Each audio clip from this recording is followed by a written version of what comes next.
In Tanzania, Tundu Lissu, who is the leader for Chadema, Chama cha Demokrasia na Maendeleo, an opposition party, is in custody facing treason charges ahead of October's elections.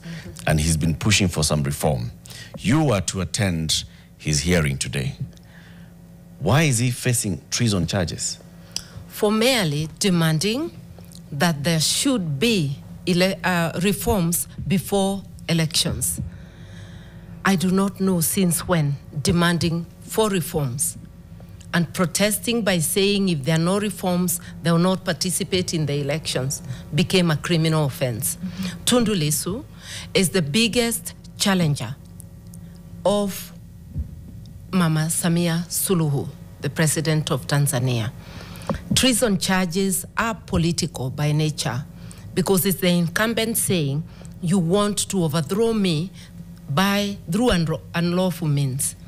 Refusing to participate in elections is not an unlawful means. So by detaining Tundu Lissu, Mama Samia is trying to go past the goal without a challenger. Yeah. What is the legal threshold for treason? We've had it thrown around even here. People are called treasonous criminals. What's the legal threshold for treason? It is high, but the law is as good as the court implementing it. Last time I was in Tanzania to observe Tundu Lissu's case, they refused to produce him in court, insisting that the case will be conducted virtually. Tundu Lissu refused to participate virtually. His lawyers made an application for a physical appearance and cited the clear provisions of the Constitution of Tanzania and the law. A public trial and the serious nature of treason and why he must be physically present. The court rejected that plea and decreed that the hearing will be virtual. I suppose after a round of condemnation around the world, the court reviewed itself, and today Tundu Lissu is expected at the Kisutu court physically. So today was going to be a big day. And we went out there in solidarity, not just because he's a lawyer for me, he's also a fellow politician. And we are worried about the trend in the region. In Kenya, in Uganda, in Tanzania, and now in Burundi. If I may stop there, Kenya, Uganda, Tanzania are the countries in East Africa that looked like they were, trying to perfect their democracies. They are pioneers in democratic tradition. For me, it's very key. These three falling, like they appear to be falling, if we don't do something about it, it spells doom for the Jumuiya and for us as citizens of the Jumuiya. So we were out there in solidarity, but also knowing that what is happening mirrors what is happening to us, and we must push back to prevent the Jumuiya being used by the leadership as a tool for them to stand in solidarity to oppress.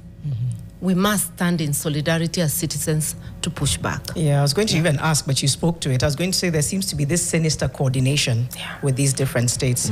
I don't know if you spoke, it's true, and she's highlighted it. It just seems to be coordination. It's very sinister because it's playing out in a certain way.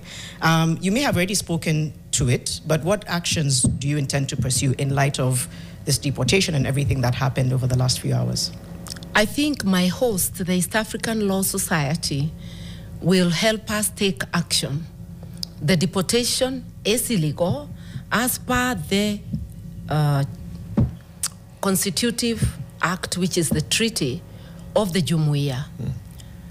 The main reason of the treaty is to allow free movement of the people of Jumuiya, to allow trade, therefore movement of goods and services, and many other things. And one of the foundational principles is the rule of law principle, that these nations of the Jumuiya will adhere to the rule of law.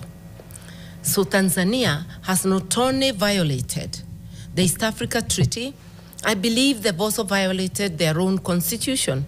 You cannot, as a leader, use the state as a personal tool. What harm was I and my colleagues or the CJ Emeritus, who also has been detained alongside Hanifa and Khalid, what wrong will they do or harm to the people of Tanzania by standing in solidarity with Tundu Lissu?